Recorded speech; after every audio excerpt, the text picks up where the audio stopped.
This episode of Super Pulp Science is brought to you by The Eye Collector. If you'd like a copy of our new cosmic horror series, The Eye Collector from Image Comics, go to your comic store and say, "Get me The Eye Collector."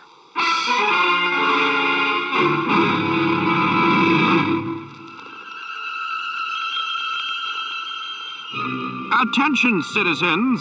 It's time for Super Pulp Science. This is Super Pulp Science, where we talk about how genre gets made. I am your host, GMB Kamichuk. My long-suffering co-host, Justin Curry, known the world over as Chasing Artwork, is also here, though we have been many places since our last recording. Also, producer extraordinaire, Dan Vadeboncoeur. Hello, everybody. Hello. Hi. So formal. Dan's looking me right in the eye. I'm getting levels. I'm doing my job. He's trying to do his job. Just for the dear listener, a peek behind the curtain to know that while Dan has managed to keep the metronome of our weekly posts at the appropriate beats, in the intervening last 2 weeks, 3 weeks, God, too long, Justin and I have been nonstop back-to-back shows, and we made a list. 5 each? Yeah. So Justin has been to Calgary Expos, Sask Expo, Odafest, Anime North since last we recorded together. I've been in Calgary Expo, Winnipeg RPG, KeyCon, the Lost Market of Carcosa. Those were on the same weekend. I did 2 shows, and PrairieCon, all since last. So now I get about 12 days home in a row to just work on things, and I feel like absolutely delighted. Nothing in June. You have nothing in The last June. couple of years, I've had a blank June, and I love it, and I'm keeping it that way unless something really tremendous comes up. June is off. And Well, it's funny amazing. because so someone asked me, because of all of these different shows and all of the events that surround them, dear listener, for those of you who maybe this is your first episode, we do a lot of trade shows. We go to a lot of Comic-Cons, literary cons, RPG conventions. especially this last month, it's been all over That's the a lot. map. Yeah, it's been crazy. And what happens also is there's a fair amount of small to medium talk as you meet all kinds of people at the events that are before or after, at the breakfasts or the dinners or the meet and greets or the whatever. And something that came up, someone asked me, what do you do? Because they don't know who I am. What do you do for a living? And I made a funny joke that I realized was maybe too accurate. So I want to discuss that with you, Justin. Someone said, what do you do for a living? And I made a joke. I was like, well, we're kind of like the Teamsters. We just move heavy things in and out of convention centers for money. But my livelihood is that I get to decide what are in those boxes. And I realized as I was making this like quip that I actually believed it. Like, I recognize that what I do for a living and what I do as my livelihood are occupying 2 very separate aspects of what I do with my time. And one of it is the logistics of heavy stuff all over the country. Yes. And the other is what's in those bins. Those sit in different boxes in my brain. Exactly right. Yeah. So, but when you do it back to back to back to back, there is at least for me, it was depleted. The creative side was Because feeling you can't depleted. think about the creative because you have to think about the logistics that is taking place in 5 days from now at another show with another. Yeah, I totally know what you're talking about. When you have a span of like, a month, 2 months, and then a show, you get to reveal all that new stuff and if you don't have anything immediate after, all you do is kind of think about what you want to do next, the next book you want to work on, the next piece you want to paint. But when it's back to back to back shows, your brain is kind of filled up with all the things you're going to be doing in that next city at the next show in a couple of days. It's like you get trapped. At least for me, I had to be present, not constantly be thinking about the future weekend necessities, because there are so many. It's creative in its own way, there are problems about getting to and from every show. And so there are creative solutions. Well, and with this list that you just went through, every show is a bit of a different crowd, a bit of a different demographic. Different so it's animal. Not copy and paste your same booth with your same inventory. No way. Yeah. You have such a portfolio that you're kind of shifting it around for other things to be the priority here, whereas last weekend there was something else, and it's an ever-evolving, changing booth. A regular of mine who had seen me, amusingly, saw me at Calgary Expo and at Winnipeg RPG and at PrairieCon, said at PrairieCon, so you're a bit of a chimera. And I was like, oh, what do you mean? Like the final boss you're about to destroy? And he's like, no, every time I see you, it's a different head of the beast, right? Because on an RPG con, you bring different stuff than to a Comic Con, then to a literary convention, then to like all these things are very separated. And I hadn't thought about it that way, but I liked it. I think it's interesting that someone asked you what you do for a living, assuming that it wasn't this. Mm-hmm. Right? They assume you have a day job. They assume everybody there has a day job. That's right. And they're just doing this for fun. So I think that was interesting. True 9 out of 10 I would people say, you yeah. ask. Yeah, most people are doing that as a secondary thing. Yeah, I would say Okay. so. It's like if you, if you ride in an Uber, a pleasant conversation to have with that driver is what they do outside of that. Most Uber drivers I have had, the hundreds in the last few years, they all have other aspirations. Really? And it's just like a stabilizing force in their life is to have this Interesting. way that they can turn their vehicle also into a job when they're not doing the other thing. Right? So I think it's very common and necessary and delightful to have a different source of the money in your life. Right? I think that's pretty common. And then shows for the vast majority of people, if they're setting up booths, I think are self-expression that can be justified from the outward eyes. The gaze of the friends, family, co-workers, it's legitimized the time you spend on this other creative output. If you go to a show, it's like, why do you paint those pictures? Oh, because I exhibit at these Comic Cons. Why do you build those miniatures? Oh, because I exhibit at these Comic Cons. Why do you write those stories? Can't you just come to the game with us, right? No, because I have a deadline. I'm showing my book at such and such a place, right? It becomes a creative finish line for a lot of people more than it's, I think, a livelihood for them. Right. Legitimize it. It's like getting your book in the bookstore. It's like, That's right. okay, it's not just a little hobby. There's more to it. And I think if we would cast off those shackles of outward legitimacy, people would be a lot happier. But right In today's culture, yeah, you like that. You're good at it. Make some money. yeah, you better immediately monetize it. So the idea of just going to all these things and wearing all these different hats and trying to have all these different chimera monster heads has been on my mind, but also having to pack it all up and then reconfigure it, knowing that I need a different expression somewhere else. Like TCAF is the show I have coming up. So I have a stretch here where I can just write and create and meet some deadlines that I have, and then it'll be off to TCAF, which will be it's a whole other different side of what I do is expressed there. And TCAF is primarily books. Are you going to have prints available at TCAF or just I always a book setup? By virtue of the fact that the palette will meet us in there's a Toronto, palette. yes, I'll have prints. You'll And have yes, everything. I'll have some of everything, which is not typical for a TCAF setup. So it might be frowned upon. We'll have to see what You can get away with. I can get away with, yeah. But I mean, ultimately, they give you a certain amount of space. You can fill it up the way you want. I'm there with Stranger Fiction, and You're allowed to be strange. we're allowed to be strange. We're allowed to be You can strange. just blame your publisher if anybody That's has right. He told me I could do it. Well, and He told me to write the wrong way. yeah, he did tell me to write the wrong way. That's so true.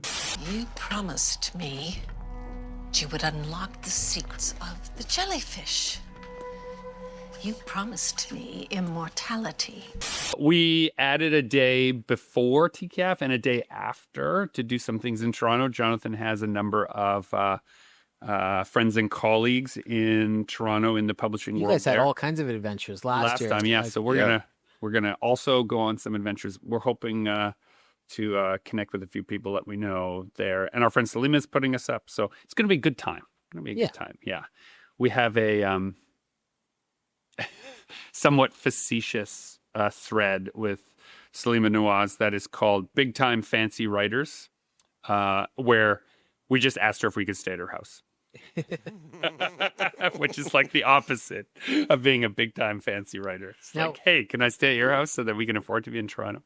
what would you say some like benefits are to doing back-to-back shows and some not so great aspects of doing back-to-back shows? Oh, well, the best thing, I think you mentioned it earlier, is that you're sharp. Like, you know what you need. The fiduciary portion of your brain, the stuff that is like, here's the margins, here's the shipping, here's the way bill, here's the, like, all that stuff comes sharply into focus. And plans, I find when I do a number of back-to-back shows, plans for how I can improve the actual protocols and systems I use to get my shit places improves every time I have a long stretch. Because as you get more and more exhausted, stuff that you might have otherwise put up with, right? You would be like, oh, I'm not doing that this time. And you just cut some things. So I find that for sure is a good part. The social part of your brain as well is extra sharp. Just the patter with strangers. Patter with strangers, but I have to be careful because I can get locked, as Tara calls it, on Gregory. Like the switch of like public Gregory can get stuck on. And like then when we go out after, and it's just You're like, still engaging with strangers. yeah, like I can't stop. Like it's like, oh no, we're just out for dinner. You don't have to talk to every person that walks by, right? Like yeah. So that part is a little bit of Yeah, you get stuck in like customer service mode. You're just ready to almost have small talk and engage with everybody. Yeah. And I will say though, this past weekend to PrairieCon specifically, we traveled, Jonathan and Chadwick Ginther, our co-writer on The Shared World. We all traveled together. And so it was a work weekend as well as a creative weekend where we just... you were stuck in a house with workaholics. Yes, but like writers and brainstormers and planners and we were all working on a project together. And it was actually really fun to just switch between what we need for setup and what we need to do for a big map of the Valkyran Islands and where the sea monsters are. And so you'd be like packing a box, pass me that thing. Oh, and by the way, the bones of the sailors are probably in this cove, right? Like these kinds of conversations all slurring together were actually kind of great. We stayed in a huge, somewhat dilapidated mansion in Brandon that had been sectioned into, I guess, B&B / apartments. This section is haunted, so we need to wall that up. That's what it... People can be safe in this Pay area. extra for the haunted these Okay, days. I'm going to tell you. So the way the living quarters we were provided, it formed a U around the back of the house. So it was like, it was bedroom, kitchen, bedroom, bathroom, living room, bedroom, in like a big U shape, all connected by doors. And there had to be 20 other doors that connected to our space that were locked with weird padlocks and like sliding things. And Well, there's a premise for a story. right, it was Every really single one of peculiar. those led down to the basement. That's what it felt like. And then one of them, so I tried all the doors. Of course. Of course you do. That's what you do because you wonder, is this a secure place to sleep? And also, I've seen Barbarian. You probably had to look behind the right picture to find skeleton key. Probably. Well, one of them had these little, someone had drawn with Sharpie a arrow, like a turning arrow, and then another one as if there was like, and so I turned the doorknob and it was kind of loose and it turned too freely. But if you kept turning it, then it went all the way until it gripped. And then when I popped that open, it went out into a luxurious, beautiful wood paneled hallway, which was the central staircase of the old mansion that has, so like the B&B part we were in was the U-shaped footprint that wrapped around the main staircase of the main floor of the building. So we we were were in, supposed to go there. Well, it was the only door that opened. And so when we read carefully, I went back and There read was another thing carefully. telling us not to open doors. No, there was a thing that said if you absolutely need to do your laundry, on the 3rd floor is the laundry, and you can What's on the 2nd floor? right other rooms, like other apartments, they're all locked and had their own like Right. tenants, I guess. So we were in the like fringe nether realm that maybe once was the servants' areas of that once grand building, which now sagged and had, oh man, it was so sad to see the front of it all like full of dry rot. But a once grand lady, we slept in that house. And it did have a, She's still resting there. that's right, she's still resting there. My bed was half in a fireplace, more or less. I took a photo because it was so amusing how they had like, oh, this front room that is clearly was once a parlor is now a bedroom, right? It's a B&B. That's right. Everywhere is a bedroom. Yeah, everywhere. If there's a bed in it, it's a room with a bed.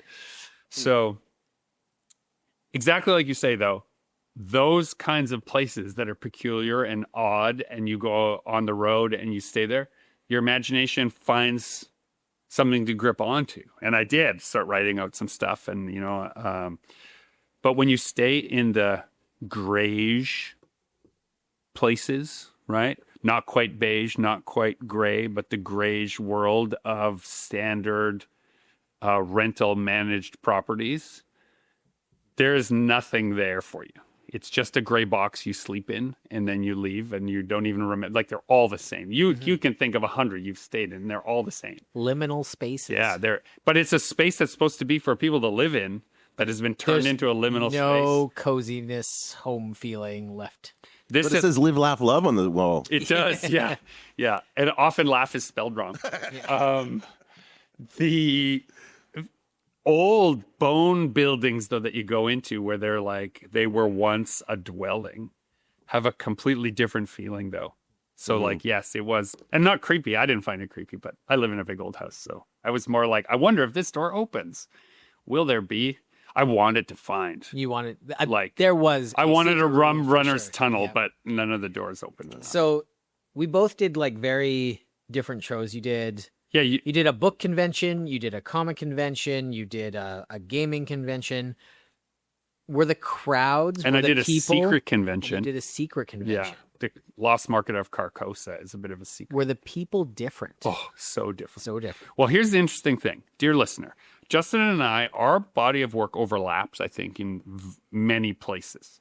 But where you diverge towards the anime crowds, right? I diverge towards the RPG and the weird pulp literature crowds. Like the parts that we're the same, we're at those shows together. But we have our little niches. And so this last stretch, you were off chasing your other niches and I was chasing mine. It was kind of, I'm realizing now as I look at the list that is definitely true. Were the crowds different? So different. Not more evident than the Sunday of KeyCon, where I was a guest of the Lost Market of Carcosa for most of the morning, and then I left somebody there to manage the booth, and then also a special guest of the KeyCon in the So in afternoon. the same day, you got to taste both flavors. Two different, completely different crowds. I couldn't, and like to list the differences on the outside would seem disparaging because You like, don't want to generalize. well, yeah, because that's all you can do is generalize. But I will say that it did feel like with one group, I talked about a set of things, and with the other group, none of that stuff comes up. yeah. And Lost Market of Carcosa, it's referencing the King in Yellow. Its location shifts around. It's run by a person who runs a really niche, really cool record label, and it does these little pop-up events. And because of the Thistle Grimoire, it was like a perfect fit for like bringing my weirdest stuff. And at that market, which was held this time at the side stage in Osborne Village. Oh, yeah. I know, at least. Great venue for that. Immediately, I thought of 100 ways that we could use that venue over there. It's my first time being in there. Death, old age, disease. They will become evolutionary footnotes. People would show up, and what I'm used to having to do at Comic Cons or even literary shows, or whatever, is explain what the Thistle Grimoire is. What is this strange book? Right. What is this? I have to say, and why does it have these different covers, and why are there's no human language, and why is it so weird, and how come when I flip through it, it makes me feel like strange things? No. The Lost Market of Carcosa, everyone understood exactly what it was. They understood its faux occult vibes. They understood that it was a bit cheeky, that the feeling you're supposed to get is a contrivance, that I don't take it serious. Like they understood exactly what it was. And entire droves of people, like the entire group, 8 or 10 people, be like, I'll take one. And everyone's picking their own different cover. And they just were like, I can't wait to put this on my coffee table so that the aunt that visits all the time will be confused as what I'm reading. Like, they understood its purpose, right? The role it would play. So no explanation to why I would bother spending so much time making something so quote unquote weird. Whereas when I go to other conventions, that part of my artistic expression often requires explanation. If they know my work from Cassian Tonk, right? Why is this tentacle monster manuscript also on the table, right? So the fact that we can have different aspects to our personalities and to our art expression is strange to a lot of people. So one of the big differences that I found, I had 2 Comic-Cons and I had 2 anime conventions. And one of the stark differences that was very noticeable was at the Comic-Cons, people had more questions and were more interested in the process and the behind the scenes, behind the curtain. How did you get started? How did was this made? Excited about the process. And as a result, I have my art books, which have tutorials and step-by-steps, and I move a lot of art books at the Comic-Cons. At the anime conventions, people want to gush about their fandoms, about the shows that they love. That's true, yeah. About the stories that made them fall in love with the styles. And so I, just from the behind the table, I moved almost no art books at the anime conventions. Interesting. Versus what I did at the Comic-Cons. Interesting. People still love the work, but they're there to talk about very different things. Interesting about the fandom at the gaming conventions, particularly KeyCon, RPG related role-playing game conventions, it's the most well-read crowds I can be around. And I go to literary conventions too. And literary people believe they are well-read, but they are very snobbish in what they consider to be literature. And so while they have read great works, quote unquote, rarely have they read a wide set of genres. Have they read deeply in lots of different areas? They have now I am generalizing. But with RPG people, if it's cool and interesting, they've read it. And they've probably read the entire collection of books associated with it. Did And Dungeon Crawler Carl come up more than once? A couple of times. Yeah, a couple of times. It's my next piece. I'm really excited about it. But it got people into saying, oh, Dungeon Crawler Carl is so big right now. Mm-hmm. Don't they know that author is referencing? And then they'd list all, they've read all the books. The foundation that story is, that series is based off of is. Yeah. And so those conversations are quite different. Mm-hmm. And they really want to know how a story is constructed. Those are the conversations. It's kind of like the people who love Stranger Things but never have watched any of those indie horror movies, right? Yeah. Did you know that that's a reference to Aliens, The Thing, this, that? Terminator, that one Terminator episode, which my kids were like, that's not Terminator. And I was like, well, that's because you never saw Terminator. You don't know the source material. Yeah, well, we did. We did a cultural deep dive for all the references. But all this to say that people like to express what they have gathered, the moss they've gathered. They want to show it off, like you say. The fandoms want to be seen and they want it to be okay that they really like this stuff. And most of their day, most of the rest of the year, they probably don't get to gush about that Gundam show with their work colleagues, right? Chad and Tanner have no interest in talking about Gundam Quox, however you pronounce it. But this weekend they get to cosplay, and everybody they meet up with knows exactly what they're talking about and love it as well. And Or if they don't, they're legitimately yes, interested. oh, tell me more about this. That's right. Like they want to, you'd appreciate this, Dan. I had at least a 25-minute conversation that went in and out because the person hung around the booth about the vagaries of different transporter accidents on right? And what the ramifications of broader technology use of the transporter must therefore be. I love that conversation. Yeah. I've been right in there. Right, you would have been right in there. That's what Let's I'm make saying. an army of Rikers. Right? Well, because if these are the accidents, so the premise here of the conversation was, if these are the accidents, then the technology, and these are the accidents on a ship that is remotely exploring, the people who are using the technology in the core places that are within the realm of being able to like take the transporter to work and take it to 7-Eleven and take it to, well, think of how many more accidents there have been that have demonstrated how many more uses and peculiarities. And the only thing that we don't know is how many of them there are, because the show's not about that. The show's about this other thing. We also never see it on Earth. We never see them, like, except for like the transporter room in certain places. We never see like a bank of transporters and people just beaming in from like commuters or whatever. Yeah. And that kind of stuff doesn't exist. Yeah, in Star except in Star Trek. I've thought about this. In though. Academy, they have. I like, haven't seen that yet. yeah, so in Nobody Star has. I'm going to stand up here have on already my lone mountain to say I really enjoyed Starfleet Academy, and people who don't like change don't like it. Oh, I like change. What I did, though, take an issue with, this is a weird Star Trek tangent, but in the newer series, they've done the thing with transporters where it's like instant, I'm just going to go from here to here. And it's not even, you don't have to be in the room anymore. You don't have to be anything. It's like, I've got to get to the bridge. Boom, I'm there. Yeah. And it's just to get the character where they need to be in the moment. Yeah. And I don't like that too much. But I like the advancement of the technology. Anyway, keep going. Whatever you're doing. So the point I'm making is the same way you and I could talk about transporters forever, because it ignites our imagination. Yeah. It ignites the problem solver, the storyteller, all these things. That's what people come to shows for, right? They come to the convention to find like minds, Craziest one was Tuvix. right? Yeah.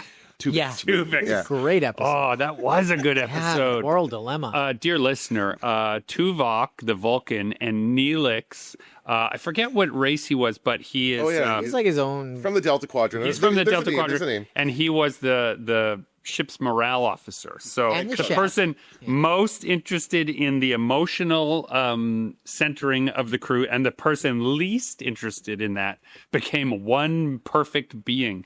They almost should have let Tuvok and Neelix die and kept Tuvix. It would have meant firing those two actors and keeping another actor. Yeah, They it would hired. have, I suppose. Anyway. But this is a perfect example of those of you who don't know what we're talking about would glaze over at the party and walk away. Yeah. Right? And so you're just looking for people who want to connect with you. And so if you go to But all if these... you're interested in sci-fi and you hear this interesting sci-fi conversation about a sci-fi show, Yeah. you're like, oh, tell me more about Yeah, this. and if you have something to contribute, the small talk barrier is removed at conventions by your fandom. Yeah. Right? You can slide in and say, oh, I love that about that. And you're starting to get to know people. And the great thing is that everyone wears their fandom literally on their sleeve or Literally as a on the cosplay or whatever they're doing. Yeah. They're wearing a t-shirt or they're showing it off in some way. like, as an example, at KeyCon, it was KeyCon 42. The Ah. con chairs, of course, gave gifts to the special guests, of which I was one, which was A towel? a towel with 42 on it. Yes. I love it. That's awesome. You get it I right get away. that reference. And why don't you explain it to the dear listener who doesn't know? It's a Douglas Adams. That's a Hitchhiker's Guide to the Galaxy. 42 is the answer to life, the universe, and everything. Not the question, just the answer. We don't know the question, although I think it ends up being a math question at some point. And then the towel is the most useful thing a hitchhiker can have right. in the galaxy. And so Always those, don't forget your towel. and so the idea here, of course, is that people who are in on the joke get the joke, and other people think, why did they give you a towel? Is that gross? It is, but honestly, I think of that every time I hear the number 42. Yeah, me Yeah. too. Right? Yeah. But if you don't, you don't know. Yeah. If God intended us to be mortal, we would have less curious minds. One of the good things about doing all these shows back to back is recognizing that we contain multitudes. Right. Justin, we have many facets, and we get the pure joy of having these long-form conversations about different aspects of stuff we love as part of our workday. We don't have to worry about Chad and Tanner not giving a shit about what we're talking about, because when I get to the next city, someone will have a 20-minute conversation with me about Riker and the transporter accidents. Like, that's a given, right? And if I go to a literary convention, you know, we have one, Thin Air is coming up. Ariel Gordon and I will be It's not called that anymore, though, I don't think.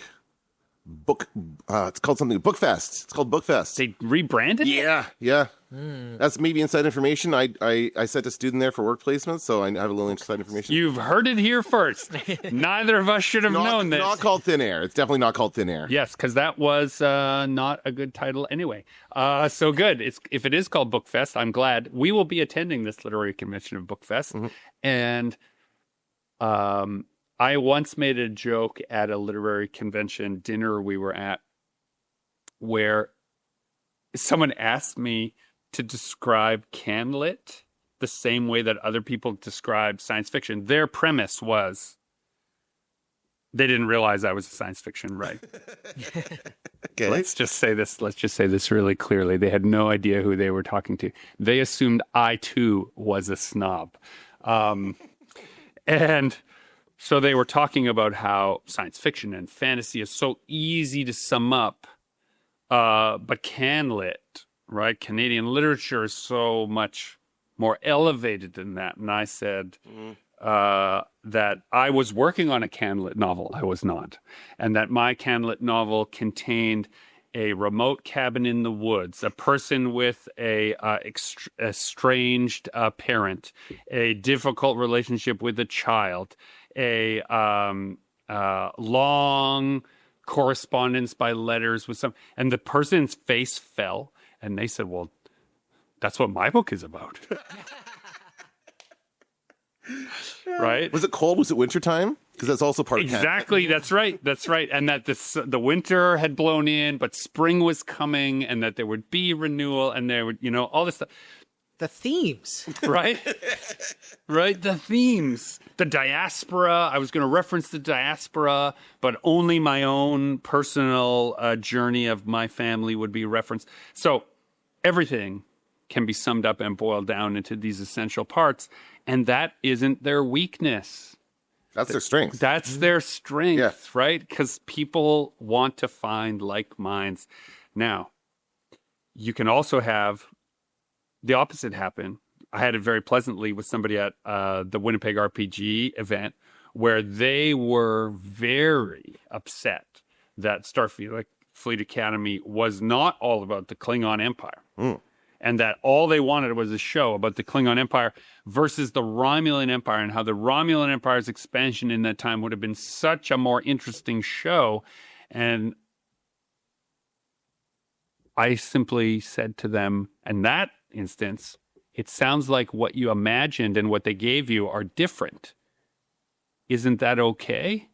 And he pondered and he rubbed his chin, and we talked about it for a while. I'm giving you the Coulson Notes version. And then he's like, I guess what you're saying is it's okay if I didn't get what I wanted, because there's enough content that I did like that already exists that I could watch again. And maybe that's what I should do, is just watch all the Klingon Romulan episodes.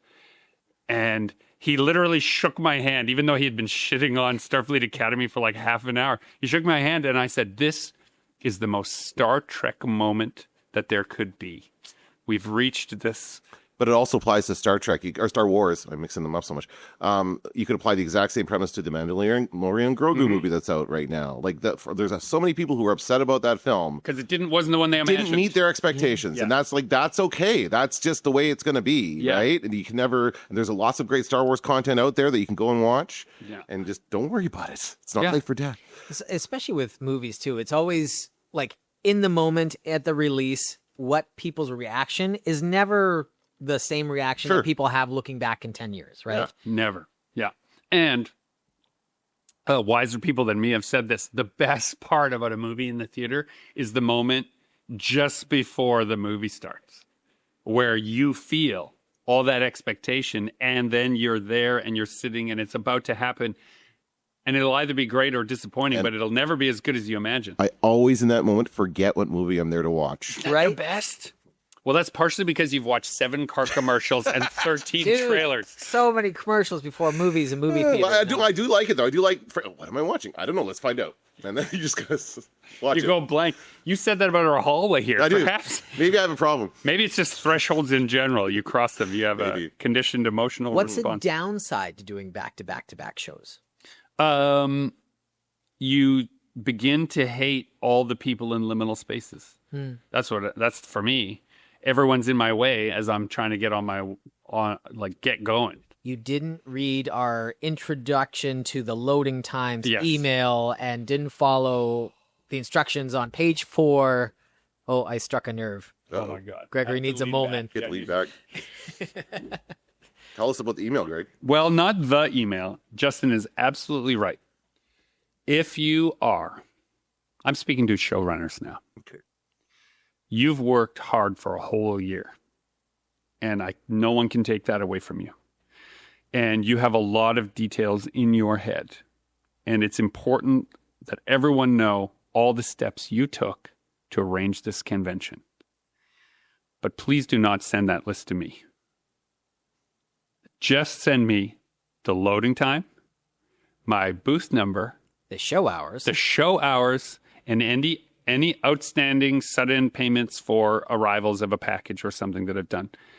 Everything else, I already believe in. That's why I came to the show. Okay. Right?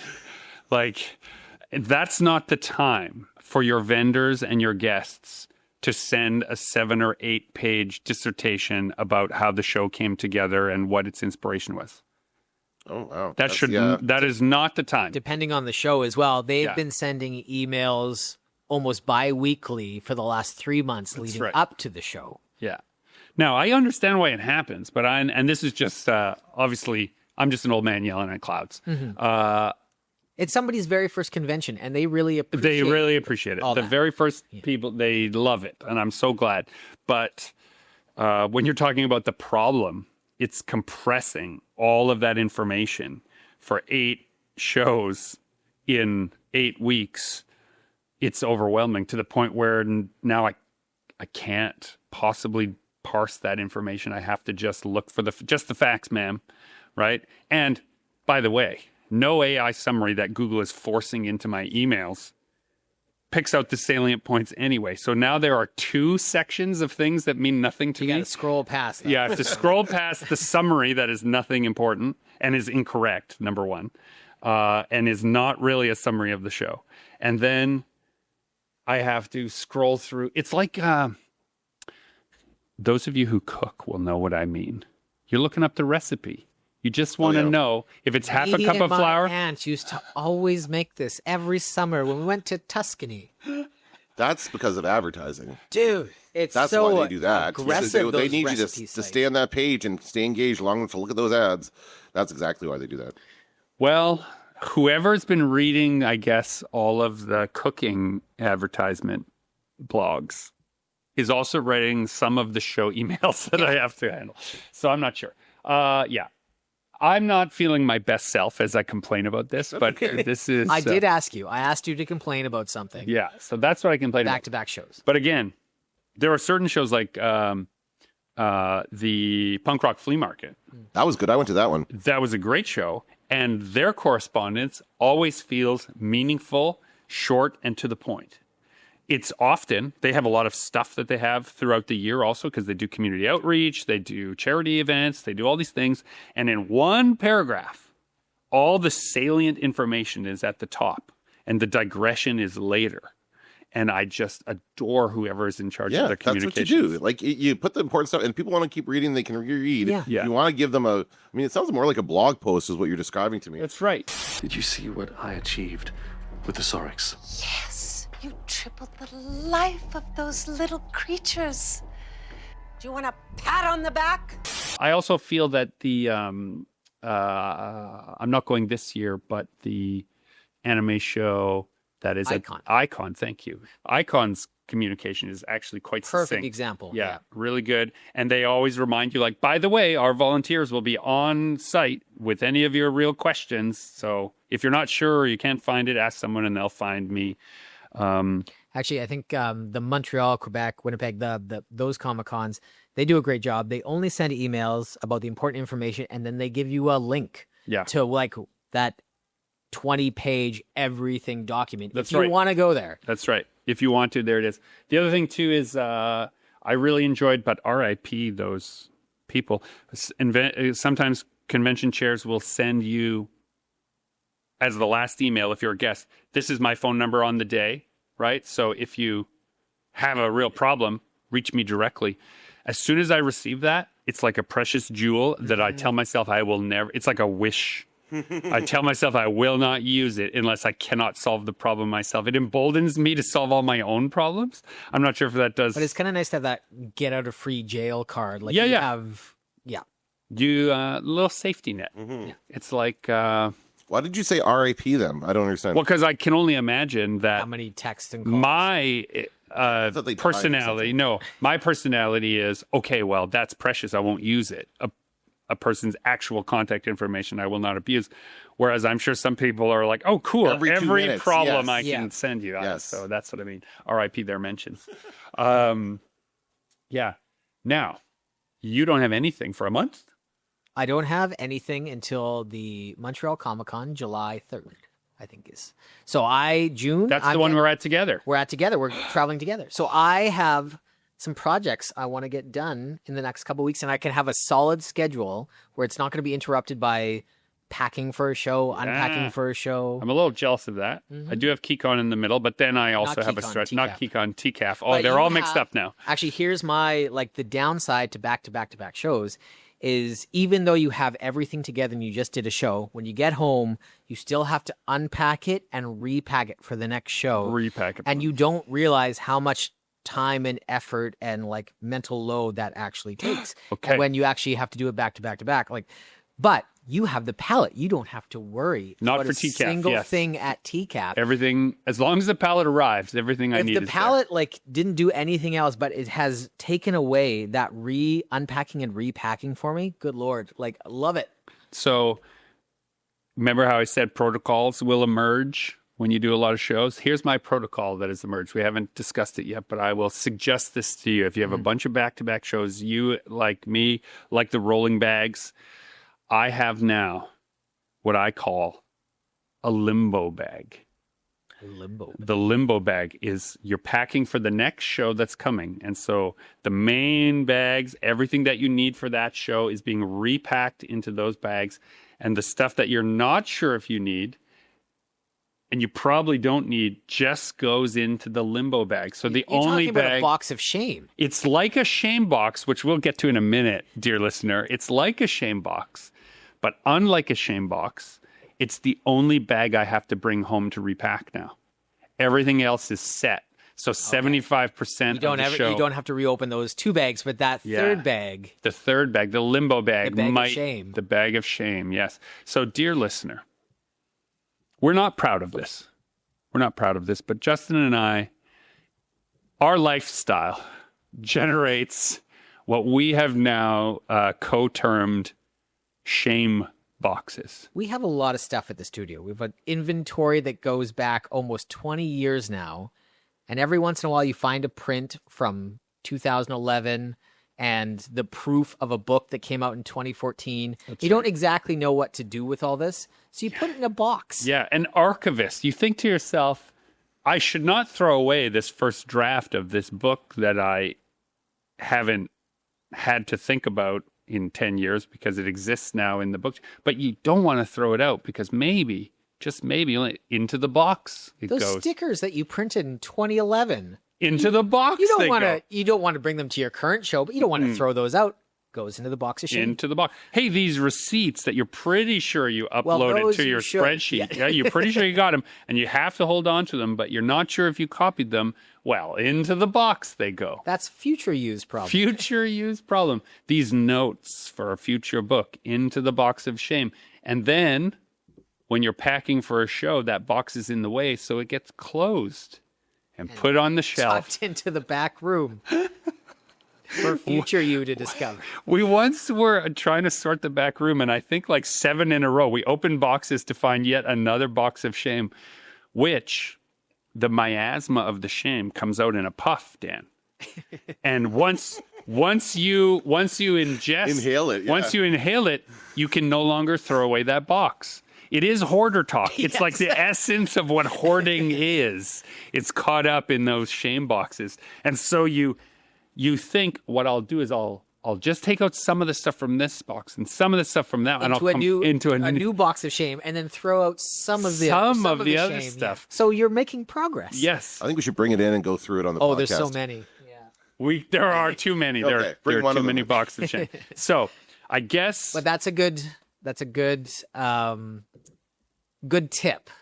Like to have some for sure packing and some like this is my wiggle room box or whatever. That's right. I'm a big fan of having the note with a checklist and like updating that. And so even though it's been 2 weeks since that last show and I can't remember if I did pack bags and tablecloths, I can check refer the to list. that note. Yes. Because you tell yourself as you're packing up after the show, oh, I'm going to remember that I had that. Oh, I'm going to remember that I packed that. And 2 days later, all gone. all gone. Take pictures, take notes. Also, Yeah. you don't need to keep those business cards. Those are in the box They're of not shame. keeping yours. They're not keeping yours. That's why I don't give them out anymore. What I do is I take I knew it. I knew there was such a. I knew it was a waste of time. We Right. gave out I never did it. thousands Yeah. and thousands Yeah, of business they do not cards. work. Got 4 emails. Ooh, there's planes going by in formation. Oh, it's the snowbirds. Yeah. Dear listener, you're hearing it here first. The Snowbirds are prepping for the show. They are, They're being shut down, aren't they? I think so. Yeah. Maybe this is their, Final show. maybe they're enacting their revenge right now. in Snowbirds attack. Yeah. You heard it here first. Snowbirds attack. Please Google the Snowbirds. You will see some aerial feats of astounding glory.